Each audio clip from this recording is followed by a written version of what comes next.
Nella NG officiel. Nella NG. Écoute, like et abonne-toi à Nella NG officiel sur YouTube. Nella NG officiel. Pour l'actualité musicale congolaise, art et divertissement, écoute la voix d'or. Nella NG te dit toute la vérité. Naoki passe ma casse pour la nouvelle oyo. Ils ont très mauvaise nouvelle pour la nini. Comédien Pierrot Ndombasi na mwasi na ye. Nazolo bango naza ko insister. Baza na entourage ya malamu te. Parce que nani yango abimisaka matière na bango o eza vie privée na bango akendaka kopesa Mervine. Mervine azali tiktokeuse soki nini. Aloba makambo batuka ya mabe. Nazoka mwa Pierrot. Ezosa nga pasi. Naote ya bino video o bozo mona on. Makambo Mervine alobi. Ezali vie privée ya Pierrot. Makambo ezosalema na vie ya Pierrot. Nde aye kobimisa. Na munoko na ya lobi que ba proche ya Pierrot nde ba pesi matière donc proche à couple quoi pas Pierrot to moi cité proche à couple nde ba pesi matière. Eza nouvelle esengotin eza mauvaise nouvelle parce que tant makam na bino ya couple ya bino mibale o ke boa sansa ko bon ka bino mbale nazomi tuna soit Pierrot ndaza songi soit moi si na bomba secrété et salinga pasi makasi tant na oki fiyo azoloba boy na oki pasi na ben politesi po ye ane na Canada so mtayo pese matière c'est ka pese mbon siko question mususu eza boy nani azoluka anuire via Pierrot po Pierrot azane muta problème ti azalaka mutu moko même ata ndenge ba polémique yo ezalaka entre Sila Bellevue azalaka na ye na makambo te ajouaka ne partout a s'imposa na ye il fait sa vie non pe na oka pe Pierrot na ba problème te na ba critique te na yoka ngo non te non na mona ete na yoka epete mais ndenge nini mutu aboye ba problème na ye personnel privé et que se retrouver na réseaux sociaux bo changer bo changer bino batwela sur base de quoi te na oki yango bien te bolanda na vidéo oyo so bolandi yango nde na ozonga na décortiquer bobosana te pasteur Daniel Waxon aza wana mpona koede bino na bandoto na bino bato balota bandoto bayebi te ndenge nini bakointerprétant to ba o bazwaka pe ba interprétation mais bayebi baza vraiment convaincu na ba interprétation wana te pasteur Daniel Waxon nzamba apesaki mission nzamba alobelaki ye que il faut interpréter bandoto o ya kopesa na bana na ye. Et puis je dis ça toujours que le service est gratuit. C'est pas payant, c'est gratuit. Contactez-lui. Donc on va noter la nos vidéos o ya Mervine. Donc tu as nos vidéos à pasteur Daniel Waxon et puis noter la binongo. Bolanda. Bonjour ma soeur, bonjour mon frère, c'est le pasteur Daniel Waxon de l'église La Trinité du Dieu Très Haut. Je suis ici pour vous présenter une très bonne nouvelle. On va se retrouver le 12 et le 19 décembre 2025 pour des prières en ligne. On sera sur l'écran. Je vais vous envoyer le lien. Si vous me contactez, je vais vous envoyer le lien que vous allez cliquer pour rentrer dans l'écran, pour être sur l'écran et nous allons nous retrouver ensemble. L'homme de Dieu, il va vous voir et il va prier pour vous. Il y aura des orientations prophétiques, des prières de guérison et délivrance. Si vous avez des problèmes spirituels, Jésus-Christ, par sa puissance, il va vous délivrer à travers les paroles que l'homme de Dieu va prononcer. Ok, veuillez me contacter seulement pour vous envoyer le lien. Souvenez-vous, c'est le 12 et le 19 décembre. À quelle heure? 22h heure d'Afrique du Sud, 21h heure de France, 13h heure de l'Amérique, Arizona, et 20h heure de Ghana. Maintenant, 1h du matin. Du présent, que ça puisse sortir. Sors! Au nom de Jésus-Christ. Commence à vomir. Vomis tout ce qui est contraire à la volonté de Dieu. Tout ce que tu as déposé dans ce corps. Commence à vomir, que ça puisse sortir par les oreilles, que ça puisse sortir par la bouche, que ça puisse sortir par les oreilles, que ça puisse sortir par les yeux, que ça puisse sortir par la bouche, que ça puisse sortir par les urines, que ça puisse sortir par les caca. Au nom de Jésus, par la puissance du Saint-Esprit, par cette voix devient la voix de Dieu, cette voix devient la voix de Dieu. Souvenez-vous aussi, c'est la même heure pour le 31 décembre. Même heure pour le 31 décembre. Donc ici, nous avons le 12 décembre, c'est un vendredi. Le 19 décembre, c'est un vendredi. Et le 31 décembre, ok, c'est un mercredi. Par la grâce du Seigneur, on va se retrouver à 22h. Toi qui es en Afrique du Sud, toi qui es en France, c'est à 21h. Toi qui es en Amérique, heure de Arizona, c'est à 13h. Toi qui es en Inde, c'est à 1h du matin. Toi qui es au Ghana, c'est à 20h du matin. Soyons ensemble pour prier. Jésus-Christ de Nazareth, il t'aime. C'est le pasteur Daniel Waxon. Shalom, shalom, shalom, shalom. Thank you. Bandeko, boko limbisa leo na kanda makasi. Nan bomona na kanda boite. Eza pona Pierrot Ndombasi na mwasi ne Clarisse. Pour rappel, na pesaka bino annonce que Pierrot na Clarisse, il faut bakabwana parce que bazo bota bana oya trepano. Ndeto bengango na lingala SS. En tout cas, ba proche na bango ba contacta kinga, ba lobby Mervyn Chanase, Pierrot ba okabwana na Clarisse. Na pesaki bango pe conseil.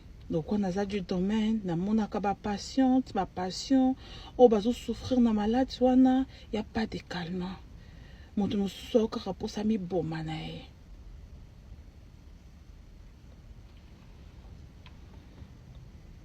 Alors, par surprise kana nanga lelo ezanini, ba ko benga nga ba bisanga Clarisse na Ndombasi na Pierrot o a théâtre ya maboke bakabwana te.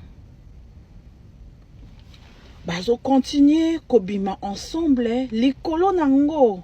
Clarisse azui lisusu zemi. Merde.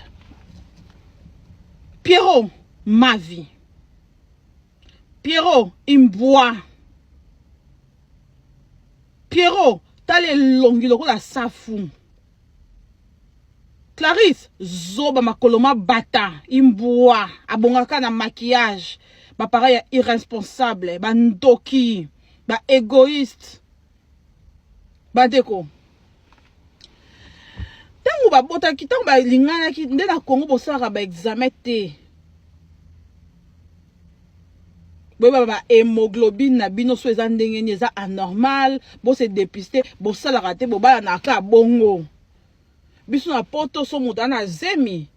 Azui zemi basala ngudana Kongo na biso basala rabino me bino olingaka bota bana maladi bongo o bako nyoko les nzambe te nzamba pesi ba médecin maele pona bon nyoko la bana te. Cette maladie est la pire des souffrances au ko souhaitango être humain mon côté. Tango base maison longa ba auto ko perdre moi na bango na SS ba esiko ko sala ba examen. Il y a électrophorèse pour bayeba ba moglobine na bango ezandengeni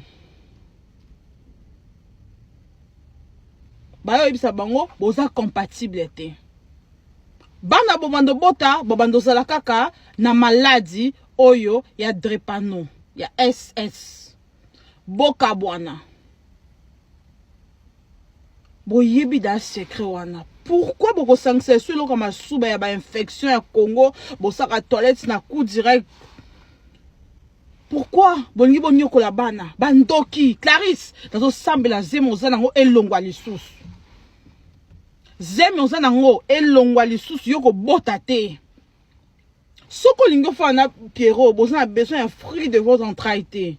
Kende kolongola zemi. Non, non. Kende kolongola matrice. Kende kolongola ba trompe. Baba lo songo. Po bota te, po za fertile. Ozo kaka zemi. Mais zemi nyoko zo. Ya mwana malade. Oko nyoko la mwana. Tu es quel genre de maman? Mwana wa uteko kufobi souffrance ezaka sozo belisa mwana wana. Y a pas de calmant pour ça. Oyebi da pasi wana. Mais pourquoi lingi lisu ozwaze mo bota kaka mwana o anyokola? Na peksi bino libala na pierrote. Merci bino. Banger a libala wana. Bana oboko bota nde bakozala mabe. Boyebi yango pe bien. Pour nga tchaka bojo te botina ki proche na bino basola nanga. Na tchaka na se. Pourquoi olingi obota mwana okozala malade ou faire souffrir yo toute ta vie kutu yo moko moralement tant que maman biso kuna banda ku sozo belisa ka mwana azoka mutu pasi moi fièvre mo ba virus ne sera bana biso apoto ozoka pasi bongo yo ozolinga ko bota mwana oyo malade wana ekosila kate à vie une souffrance moko énorme. Soko yeba ki te zalika mosusu, mais oye ko yeba, épargner banako. Vous êtes égoïste, pourquoi les parents? Vous êtes égoïste, pourquoi? Épargnez-moi, na. En tout cas, soki bokabwani te. Soki mwana na ngai na ebisio obota te. Loba ngai na mona bana wana de banyoka makate na maladie wana obota te nzamba permettre ngo te surtout nzamba lakisi bino ke boza incompatible mais bino bozo linga ka osangsabla masuba Clarisse obota te ti boko kabwa na Pierrot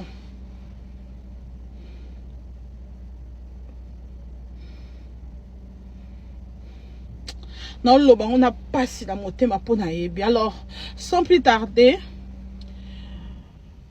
bane konanga Congo biso na poto, ba ça biso ba examen wana. Maladie ya trépano eza très mabe. Bozo exemple ya ban Pierrot Ndombasi. Bosa tetieste eza maladie moko mabe. Soki oza un partenaire na yo bobi ke boko bota soki bobalani c'est bon après boke sa teste wana soki bino de bosangisa babiloko masuba bozo sala bolingo mwana ta so akoti na ta bobalani te eza na problème te pona bino pardon allez faire les tests c'est gratuit ezaka makila bobenda o test on ba benga o et loba électrophorèse de l'hémoglobine ou bien dépistage d'hémoglobine anormale. C'est ça le nom à tester. Ça la binongo. Ce qui yosa AS, maintenant vous expliquer on yoso. Yo sali test wana mais même partenaire na yo a ça la test wana. Ce qui meta ebisibino boko ki ko sa complète ko bota bana ba trépano. Botika, s'il vous plaît. Na okole la même. Na okole la. Pardon. Batu mingi na Congo ba botaka bana bongo po ba barate. Eza yango na trésonomie 21 so ba hebisi robota bana bongo. Pardon. Longo la zemi. Pardon boka bwana. Na papa parce que maladie wana tu peux pas. Moi je suis maman na boti na mona koma ba biso ba souffre kana ngo na sana santé hein na du domaine na olingate o mona pasi wana na bana boka bwana na kolela na caméra te mais pardon boka bwana bolanda ta ba témoignage mosu okoka témoignage mais comme mona de muta o souffre nango eza différent alors ngana du domaine na bisabino pardon nazif matin ko loba na ba congolais boka bwana bosala sentiment te Pierrot soki bolinga bokabana te bana bobando bota nzambe olinga so babima moki te bandaka kolongwa zemi oklarisa nango ekolongwa soki mpe bosante te nzambe wana akolongola moko na bino na mokili mpo boniokola bana te mpo baparent bazalaka boye te. makambo mervi na lobi soki kindoki te tokobe yango neti komboni kombo moko ya bien apa kindoki oyo tokopesa yango soki kindoki te tokopesa yango komboni eza kindoki parce que eza na bato mosusu bafanda wana mpona koluka kaka eloni ezoleka na vie na yo. La fois passée ntango makambo oyaka na réseaux sociaux napesaka Pierrot conseil nalobi bo revoir un peu entourage na bino parce que eza na baentourage na biso nde babeta bamakambo libanda. Nayebi te mwasi ya Pierrot balukelaka ye makambo ndenge nini mpona nini mais bolimbisanga meloko efona lobango nayebi te mwasi ya Pierrot kaka ndombasi oyo namonaki video moko na TikTok, ce n'est pas un secret. Non, ça secret parce que ce n'est pas déjà un secret. Quand une vidéo se retrouve sur TikTok, elle est déjà secrétée. Dans mon vidéo na TikTok, moi c'est à Pierrot Ndombasi. Accueilli koloka injecteuse. Il y a nani Cardozo mille esprit. Et puis bah ça les vidéos babi les autres yambi moi c'est à Pierrot aille consulter biso. Bon, je ne sais pas, na habité soki ye mervi na lobi ke moi c'est à Pierrot azana zemi non? OK. Moi c'est azana zemi. Alors que nous luka ba injecter loni na nzoto na parce que bino mo boyebi ke so moi c'est azana zemi azana ba hormone donc changement na nzoto. Tout ça là. Moi question mo na se poser ta on a moni vidéo à mervi non na lobi oh. Moi si azana zemi nga namonaki video wana ya Cardozo na mwasi ya Pierrot bakie koluka injecteuse ya Cardozo na hotel na ye na Pullman. Siko soki mwasi ya Pierrot aza na zemi akende koluka moto akoinjecte ye biloko na nzoto po na nini to ndenge nini po biso nyonso toyebi ke na zemi biso nyonso tokimaka ezala kisi ezala tonga mutu soki mwasi azemi aningi azwa yango il faut atuna avis ya médecin. Et puis je ne pense pas que moi o azana zemi alors que ndeko luka kozaba risque ndenge wana pona koluka motoyo au sala chirurgie esthétique sous peu importe forme ya chirurgie esthétique yango. Donc soit moi c'est Pierrot akende na kaka kuna pona sala moi promotion soit fille yo akosi. Et puis de trois moi c'est Pierrot sentiment kaka nde okende kotindisa ye akende koluka kozwa injection kaka o to nini wana pe question mosusu na mituna ezaka sentiment kaka nda fadika ya boye e otinda ye ake kozwa injection.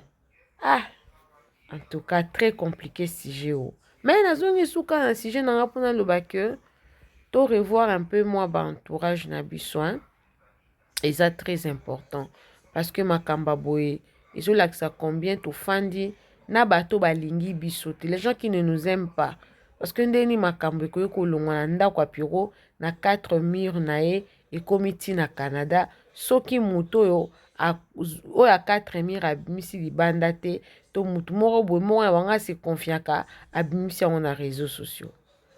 Vie de couple eza vie moko très très très très sécuritaire. Donc nga soki nayebi likambo na nga yo nanga kaka toyebi yango soit tu peux question mosusu na omituna soit na video wana oyo nga namonaki wana ya Cardozo natikala omona mwasi ya Pierrot libomo monene te to forme zemi te soit bon eza nango ka analyse nazosala mpona eloko yango déjà c'est comme dans na réseaux sociaux nazolobela soit peut-être zemi emonani entourage ya Pierrot to ya mwasi na ye ba remarquer que aza na zemi nde babimisi yango sans que le deux babimisa parce que zemi pe ezalaka nango eloko moko ezongaka nango nsima te. De toutes les façons couple baza AS problème eza te baboyaki na bango kokabwana babalanaki baboti mwana kufi Ceux qui couple wana baza ba mature baza mikolo ba se décider que biso to fa na biso boy to robota te to ceux qui babi que non tika to tenter peut-être tour oyo to robota ta AA parce que ba groupe songa ba AS vous en a 3 probabilités kobota AA kobota AS kobota SS ceux qui tour qui ba pesi nzambe confiance ba lui que abiso nde to za boy to robota na to tenter lisusu peut-être to robota AA to AS mabe ezali wapi po mutu apesaka mwana eza nzambe mutu pa baolaka basituation nyonso po mutu alobaki aza boye akokoma boye eza mpe kaka nzambe sikoyo biso banani oyo tokotelemela Piero oyo abali mwasi na ye légalement coutumier civil religieux abali mwasi na ye abota te po bino bolobi ke baza AS baza incompatible bakoki kobota te ata kutu balingi babota aboti mpe mwana SS bino nde bozwa mwana ngo en charge bino nde bokoassume conséquence wana soki couple balobi ke biso tokoassume na biso conséquence bien ke ngai na ngai d'accord te komema mwana mokili ya SS parce que biso moko mpe na libota na biso toza na ba SS ba SS bazalaka na souffrance moko énorme nga mo pe na cursus académique na nga natangi pe na SS talaka bozo imaginer to sisi même classe boye une année après moninga akufi na diplôme à licence na poche donc eza pasi ezelo mo ya osepla te pe ya encourager te mais s'il arrivait que baninga baboti actuellement aussi na docteur Nieka asalaka na ye mpe batraitement wana omona mpena moto azalaki SS atraite ye mpe mutu mpe abelaka mpe lisusu te okotikalaka SS na badocument mais okozala bien important bien que le traitement coûte cher mais okozala très bien important alors donnons à ces couples moi chance ya kozala quand même bien mais na sepeli te vraiment ndenge mwana mwasi oyo aki koyeba bainformation na ndenge nini nde na bandai koloba kaka ke peut-être ndenge ezema ezalaka kaka ebumbamaka nango te ke non ekozala nango mais bato libandaka bamoni basignale Mervyn po Mervyn na Canada afanda na Congo te en plus intérêt ni Mervyn aza nango ya koloba makambo ya Piero soki Mervyn azwi mbongo te pa quelconque motu moko intentionnellement oyo apesi Mervyn mbongo mpo aloba makambo na bango donc Piero na mwasi na yo bosala attention mokili ebebi eloko tokolobela bino eza te mpo boza daa baadute ebi makambo nyonso mais esa mpenza kitoko te makambo na bino ekende kose retrouve na maboko ya individu moko boye oyo ezaka likambo mpe ya bénédiction eza likambo ya mwana soki eza ya solo nzambe apesi yo kimia okobota na kimia mpo nzambe apesi yo mwana wana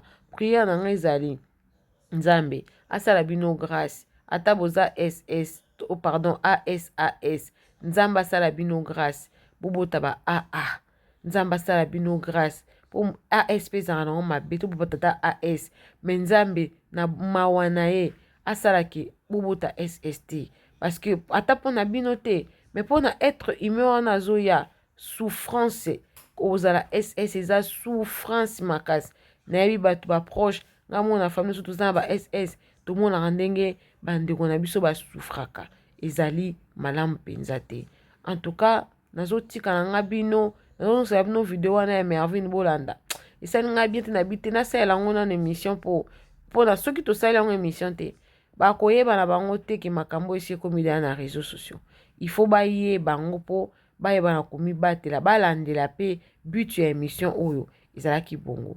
Coucou à tous les nés la chou, les nés la cœur, les nés la love et bienvenue à tous mes nouveaux abonnés. C'est-à-dire que tu es nouveau sur ma chaîne. N'hésite pas de t'abonner, clique la cloche de notification, aimez la vidéo, commentez, surtout partagez la vidéo. Alors comme je disais, le pasteur Daniel Waxon est là pour vous aider à interpréter vos rêves prophétiquement. Après vidéo à Mervyn, au nom de la bino, dans une vidéo à pasteur Daniel Waxon. Tolande sous Mervyn. Bandeko bokolimbisa leo na kanda makasi nan bomona na kanda boye te eza pona Piero Ndombasi na mwasi ne Clarisse. Pour rappel napesaka bino annonce que Piero na Clarisse il faut bakabwana parce que bazobota bana oyo trepano nde tobenga ngo na lingala SS. En tout cas ba proche na bango ba contactaki nga balobi Mervyn Chanase Piero baokabwana na Clarisse. Na pesaki bango pe conseil Donc on a du domaine na mona ka ba patiente ma patient o bazo souffrir na maladie wana y a pas de calme moto no soka ka pour ça mi boma na ye.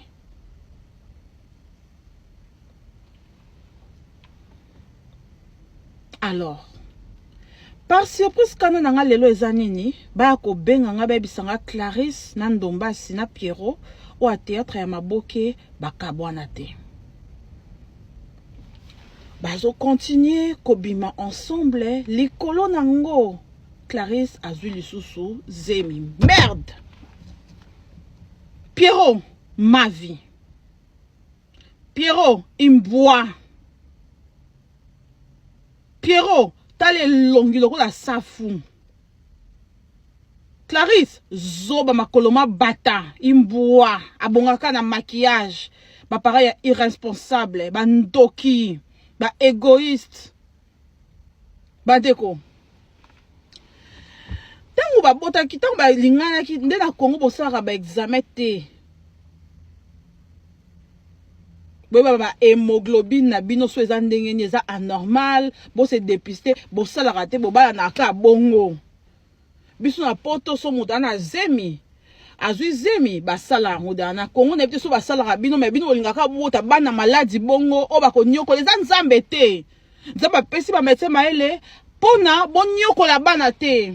Cette maladie est la pire des souffrances au ko souhaitango être humain mon côté. Tango base maison longwa ba uté ko perdre moi na bango na SS ba yesiko ko sala ba examen.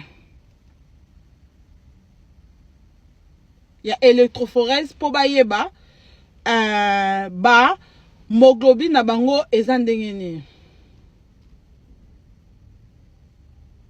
ba yo bisa bango boza compatible te bana bomando bota bobando zala kaka na maladie oyo ya drépano ya SS boka bwana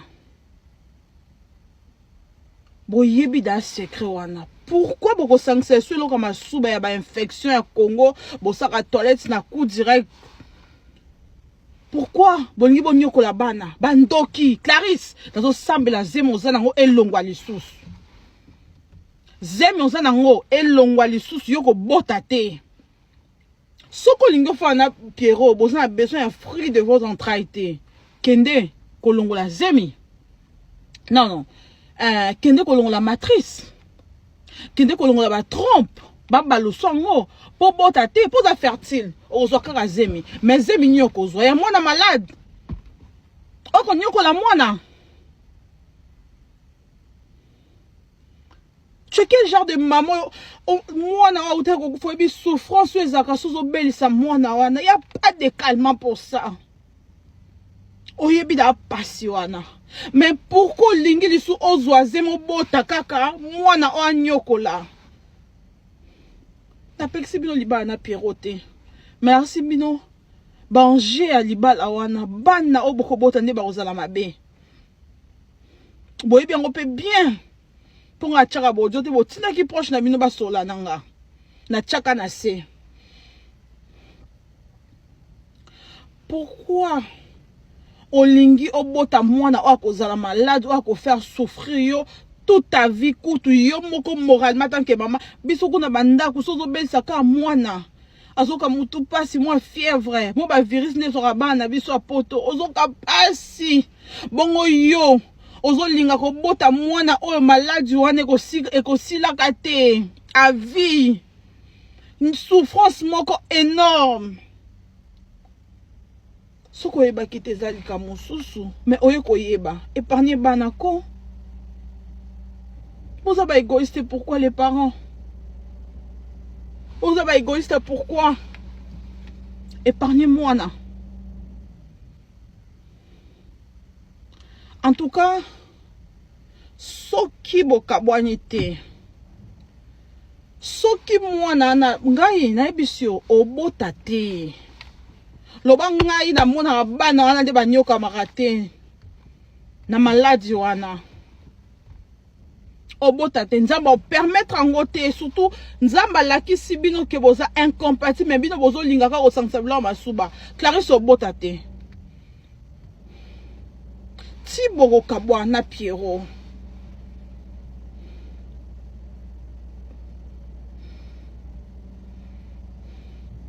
Non, on a passé la montée ma peau naïbi. Alors, sans plus tarder,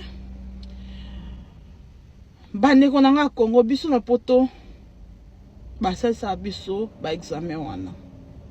Maladie ya trépano eza très mabe. Bozo exemple ya ban Pierrot Ndombasi. Bosa TTST eza maladie moko mabe. Soki oza un partenaire na yo bobi ke boko bota soki bobalani c'est bon après boke sa test wana soki bino nde bosangisa babiloko masuba bozo sala bolingo mwana ta so akoti na ta bobalani te eza na problème te mpona bino pardon allez faire les tests c'est gratuit ezaka makila bobenda o test on ba benga o et loba électrophorèse de l'hémoglobine ou bien dépistage d'hémoglobine anormale. C'est ça le nom à tester. Bah ça la binango. Ce qui yosa AS, bah maintenant vous expliquer on yoso. Yo sali test wana même partenaire na yo asa la test wana. Ce qui meta bisibino bokoki ko sa complète ko bota bana ba trépano. Botika, s'il vous plaît. Na la même. Na kolela. Pardon. Batu mingi na Congo ba botaka bana bongo po ba barate. Eza yango na trésonomie 21 so ba hebisi robota bana bongo. Pardon. Longo la zemi. Pardon bokabwana. Na papa parce que maladie wana tu peux pas. Moi je suis maman na boti na mona koma ba biso ba souffre kanango na sa na santé hein na du domaine na olingate au mona pasi wana na bana boka bwana na kolela na caméra te mais pardon boka bwana bolanda ta ba témoignage mosu okoka témoignage mais komona nde moto osouffre nango eza différent alors ngana du domaine na bisabino pardon nazif matin ko loba na ba congolais boka bwana bosela sentiment te Pierrot soki bolinga boka bwana te bana bobando bota Samba olinga so ba bimamuki te banda ka kolongwa zemi oklarisa nango ekolongwa soki pe bo santé te nzambe wana akolongola moko na bino na mokili po bonyokola bana te po ba parents bazala boye te. Bonjour ma soeur, bonjour mon frère, c'est le pasteur Daniel Waxon de l'église La Trinité du Dieu Très Haut. Je suis ici pour vous présenter une très bonne nouvelle. On va se retrouver le 12 et le 19 décembre 2025 pour des prières en ligne. On sera sur l'écran. Je vais vous envoyer le lien. Si vous me contactez, je vais vous envoyer le lien que vous allez cliquer pour rentrer dans l'écran, pour être sur l'écran et nous allons nous retrouver ensemble. L'homme de Dieu, il va vous voir et il va prier pour vous. Il y aura des orientations prophétiques, des prières de guérison et délivrance. Si vous avez des problèmes spirituels, Jésus-Christ, par sa puissance, il va vous délivrer à travers les paroles que l'homme de Dieu va prononcer. Ok, veuillez me contacter seulement pour vous envoyer le lien. Souvenez-vous, c'est le 12 et le 19 décembre. À quelle heure? 22h heure d'Afrique du Sud, 21h heure de France, 13h heure de l'Amérique, Arizona, et 20h heure de Ghana. Maintenant, 1h du matin. On dit présent, que ça puisse sortir. Sors! Au nom de Jésus-Christ. Commence à vomir. Vomis tout ce qui est contraire à la volonté de Dieu. Tout ce que tu as déposé dans ce corps commence à vomir, que ça puisse sortir par les oreilles, que ça puisse sortir par la bouche, que ça puisse sortir par les oreilles, que ça puisse sortir par les yeux, que ça puisse sortir par la bouche, que ça puisse sortir par les urines, que ça puisse sortir par les caca. Au nom de Jésus, par la puissance du Saint-Esprit, par cette voix devient la voix de Dieu, cette voix devient la voix de Dieu. Souvenez-vous aussi, c'est la même heure pour le 31 décembre. Même heure pour le 31 décembre. Donc ici, nous avons le 12 décembre, c'est un vendredi. Le 19 décembre, c'est un vendredi. Et le 31 décembre, ok, c'est un mercredi. Par la grâce du Seigneur, on va se retrouver à 22h. Toi qui es en Afrique du Sud, toi qui es en France, c'est à 21h. Toi qui es en Amérique, heure de Arizona, c'est à 13h. Toi qui es en Inde, c'est à 1h du matin. Toi qui es au Ghana, c'est à 20h du matin. Soyons ensemble pour prier. Jésus-Christ de Nazareth, il t'aime. C'est le pasteur Daniel Waxon. Shalom, shalom, shalom, shalom. Thank you. Nella NG officiel. Nella NG. Écoute, like et abonne-toi à Nella NG officiel sur YouTube. Nella NG officiel. Pour l'actualité musicale congolaise, art et divertissement, écoute la voix d'or. Nella NG te dit toutes les vérités.